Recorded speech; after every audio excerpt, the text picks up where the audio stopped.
What's up, guys? Welcome back to my channel. I'm Britt Moffra. I'm here to tell you about my friends, my family, my fitness, my education, and all things lifestyle and wellness. Today, I half got ready, okay? I did my makeup. My hair was already like this because this is how I air dry my hair, but I couldn't get out of my pajamas. These are the comfiest clothes. Today's my day off. I'm not recording on the weekend like I usually do. And so I just feel like it's breaking some kind of rule to get out of my comfy clothes on my day off. Plus the shirt's way cute, right? Okay, it opens on the side. It's just cozy. This is what you're getting today. Today we're going to talk about one of the scariest moments in mine and Gabe's life thus far as parents. I've gotten a lot of questions about this the past week or so because when I did my story on Instagram saying that we were at the doctor for Rhogan, making sure that his intussusception didn't come back, I got a ton of questions on what happened, when did this all happen, all of that. So I'm gonna tell you guys all about it. On a Friday after I got off of work, it was late September, so Rhogan was about 7 months, a little more than 7 months old, and at this time he was still taking 2 naps a day. And so I would get home from work sometimes and he would be just waking up from his second nap.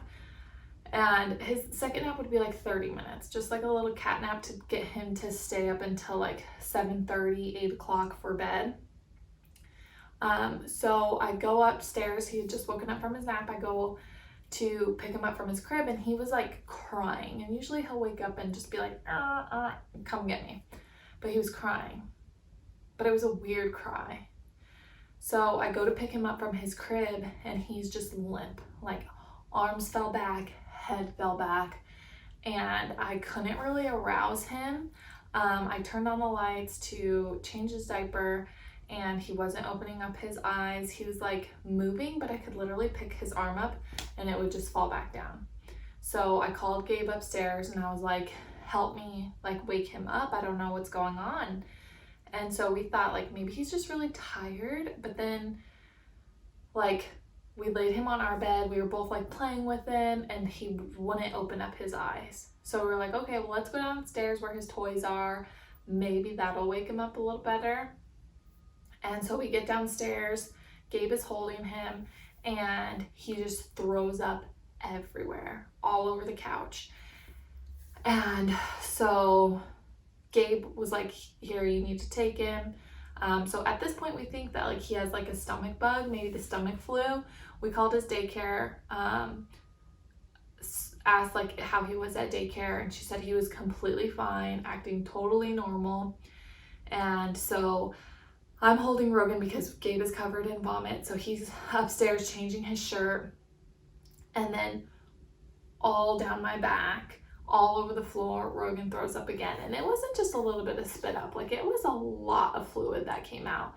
And so by that time we were okay, we're leaving, we're going to the hospital. Of course it was a Friday, so nothing is open past 5 o'clock and I get home around 6:15. And so we left. On the way to the and by this point he still isn't super arousable. He's just kind of limp in my arms. So we strap him up into his high chair. On the way to the hospital, he starts choking on his vomit. So he's in his car seat. So I undo his breast strap, keep this strapped, and lean him forward while Gabe's should I pull over? Should I pull over? And I'm just haul ass. Let's just get there. I made sure Rhogan wasn't choking any longer. He threw up a couple of times. And strapped him back in and we just hauled it. And so at this point I'm shaking Rhogan's hand, making sure that I'll get some kind of squeeze to make sure that he's still alive, because we have no idea what's going on. He won't even open his eyes. And I'll still get a gentle squeeze at times. So Gabe pulls up to the emergency room doors. Rhogan and I go in and check in, and while checking in, he's just throwing up everywhere, like projectile vomiting all over the floor. People are just staring at me. I'm covered in vomit. Rhogan's covered in vomit. And like people are just staring, like, why don't you get your kid like a vomit bag? But every time I tried to put the vomit bag there, he would just move his face because he's a baby. Like, he didn't know what to do. So some people brought out some towels so that I could clean Rhogan's vomit. We get him into the back, and by this time we're in the back, he's acting completely normal. Like, he's with it, he's there, he's happy, he's talking to people. Like, obviously not saying words, but like babbling. And we're just like, what just happened? So no one believes what we're saying, obviously, because we were like, he literally was just lifeless. And now he's just a happy-go-lucky baby moving around everywhere. So we're like, did we make a mistake coming here? Did he just have food poisoning? Like, we don't know. But they were like, okay, well, we'll take you down back to an ER bay anyways, because the doctor will want to see you. So they take us to the ER bay, and the first doctor comes in, and we're explaining to her, like, we promise you he was not like this 15 minutes ago. And she was like, okay, I think he has intussusception. And we were like, he got what? And she was like telling us what it is. So what it is a telescoping of the intestines. So your intestines are tubes, and those tubes kind of push, the food along so that it could be excreted. Well, when he was getting movement along that intestine, it started to, instead of being a tube, that tube started to fold in on itself.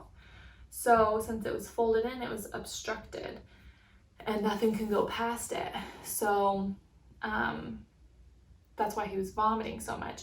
And he was kind of like writhing, like he was in pain when he was kind of awake. Every time before he would vomit, he would bring his knees to his chest and just look like he was in agony.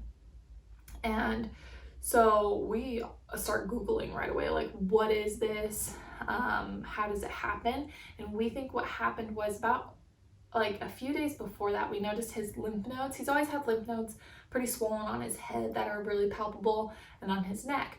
So we noticed that those were inflamed.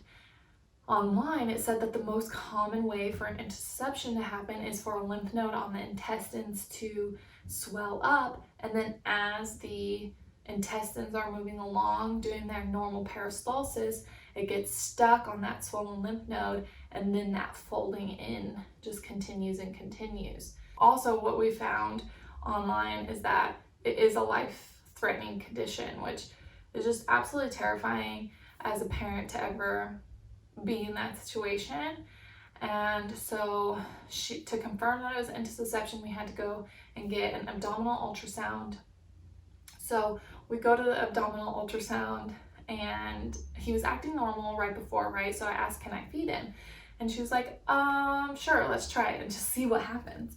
And so I fed him, he ate great, and we get down to ultrasound, and before he even started, the ultrasound tech started the ultrasound, Rhogan like projectile vomits, like hit the wall 5 feet away and just vomited. And the ultrasound tech was like, you're coming here for intussusception. Like, he was questioning the diagnosis that the doctor was considering. So he called the doctor and was like, I don't think this is correct. Are you sure this is what you want me to do an ultrasound on? And like, I'm so thankful for her, because she stood her ground so hard and was like, I have a feeling, because intussusception is really rare. And so she's like, I have a feeling, and please just do the ultrasound. Well, the ultrasound was positive for intussusception. So they call in the whole pediatric team, and basically has to do a non-invasive procedure to fix the intussusception. We're waiting for about an hour and a half. During that time, they have to get Rhogan hooked up to IV, because if he's going into a procedure. He has to already be connected to IV in case anything goes wrong, and he has to be rushed to life-saving surgery. So two nurses come in and try to find a vein. Now he's super dehydrated because he's been throwing up, and they're just not finding a vein. So they call down PICU, pediatric ICU, and ask them if they can start a line.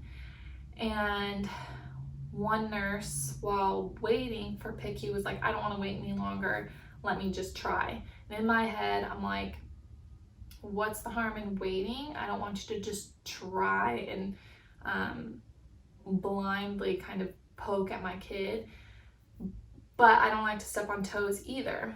So she goes to poke and gets the needle in, and Rhogan is just screaming. I've never heard him scream like this. And then I see her like moving the needle around, trying to find anything and threading it in and out. And I thought Rhogan was gonna pass out. And I was just like, take it out. Picky's coming, please just take it out. Well, as soon as she took it out, Picky showed up. And they come in the room, there's like a ton of people in there. I'm like, we just need a minute. Like, this kid has been screaming for an hour and a half because everyone's been poking at him. We just need a second for everyone to calm down. I'm stressed out because my kid's crying. Like, it was just, I felt so helpless in the situation. And so after that, PICU came in. It took them at least half an hour to get a vein that was gonna stay. And he finally was picked and poked and done, and finally got the IV in.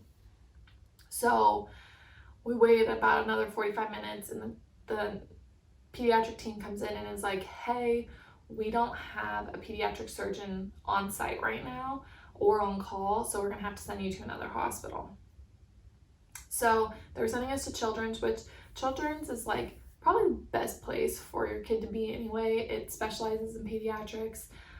So I wasn't uncomfortable about being transferred there, but we had to wait for an ambulance to come from Children's because Walter Reed Military Hospital doesn't have their own ambulances. So we had to wait for them to come up from DC and then get driven back down. Well, thankfully that bought us some time. Gabe was able to go home, get me new clothes because I was covered in vomit. Was able to get Rebel kind of situated, dropped Rebel off with a friend. Then Gabe ended up meeting us back down at Children's because the Children's ambulance showed up before Gabe was back, which is fine because Gabe was going to meet us down there, drive behind us with the ambulance anyway. So it was so weird, like watching Rhogan get loaded up into an ambulance, like watching your 7-month-old be strapped onto a gurney and be put into the back of an ambulance. Like, nothing I ever thought that I would have to endure. And like just the image, like thinking about it is so hard. And I'll put a picture here on just what it was. And Rhogan was fine with it. They asked like what show he could watch, but this kid loves classical music. So I was like, just play some classical music and he'll be good. So I rode in front. Rhogan didn't really cry the entire time, passed out with classical music. By this time, it's about 4 in the morning, 3 or 4 in the morning. We got to the first hospital around 7:30, and now that we're finally at Children's, it's about 4 in the morning. So once we get to Children's, they have to start everything all over again, all the diagnostic processes. Thankfully, they were able to keep his line in, but we have to go through ultrasound again. We have to go through chest x-ray again. And then after that, we were about an hour and a half out from the pediatric surgeon being at Children's Hospital. So they were like, you have about an hour and a half to just hang out, because the pediatric surgeon didn't get there until 7:30. So by this time, it's 7:30 a.m. the next day on Saturday. Gabe has been up and awake since 3:30 a.m. Friday, and I've been up and awake since 5:30 a.m. on Friday. So we're exhausted, and Rhogan obviously hasn't eaten yet, but he's just sleeping because he's uncomfortable. So 7:30 comes around, the pediatric surgeon gets there, and they take us right back for this non-invasive procedure. So what it was a barium enema. So what it is, they had to strap him down. I had to hold his arms and be at his head, and Gabe was at his feet. And what they do is they put a tube into his rectum, into his butt, and pump it with air to basically blow up the intestines like a balloon to unstick that intussusception. So I thought this kid's eyes were gonna pop out of his head. He bared down and just held his breath. So the number one thing I always remember with his shots is that if he holds his breath, blow into his face. So I'm sitting there like blowing into his face so that he'll breathe. And these people are just pumping and pumping as hard as they can. And you're seeing the resistance in their hands as they're pumping this air into my child. And you're just like scared, because what can happen, and the reason that pediatric surgery is on site, is that the rectum, the intestines could just blow. So you're just on edge the whole time. They're watching through a screen to make sure that the intussusception gets done. But at any point that intestine can just pop, and that's when you get rushed into emergency surgery. So after that was done, we still had to stay there about 4 to 6 hours to make sure that it didn't come back. So at this time, Gabe and I are awake, but exhausted, so we get something to eat. Rhogan wakes up after a couple of hours and he's hungry, so I nurse him. He tolerated it really, really well. And then after 6 hours, we were able to go home, and it hasn't come back thus far. The first year is the most susceptible time for it to come back. So when he displays symptoms of having stomach pain, being fatigued, and not taking in a lot of food or not excreting, that's where we both kind of get really, really concerned, and we're like, okay, well, at least if we go, it's better to go than to not go, right? So there's been like 2 instances, maybe 1, I know for sure 1 of last week, where we've actually gone in because we were concerned that his intussusception came back. But every time that, he goes a day without poop, it's in the back of our heads, like, did it come back? So it's nerve-wracking, but he's healthy, and we're really happy that that's over with, and we're just waiting for that year clearance. But I think it's always gonna kind of be in the back of our head of, is this what it is again? Because we're both just kind of traumatized, because it was so scary to just be in that situation and hear that your kid is in a life-threatening situation. It's just terrifying. So that is our story of a hospital visit with Rhogan. I hope that if you guys are ever in this situation, that this is giving you some knowledge on, intussusception, because it can happen. But yeah, hopefully it also gives you some hope that if it does happen, that everything's going to be okay. So leave any questions down below. I hope you guys enjoyed this video, and I'll see you guys next time. Bye, guys.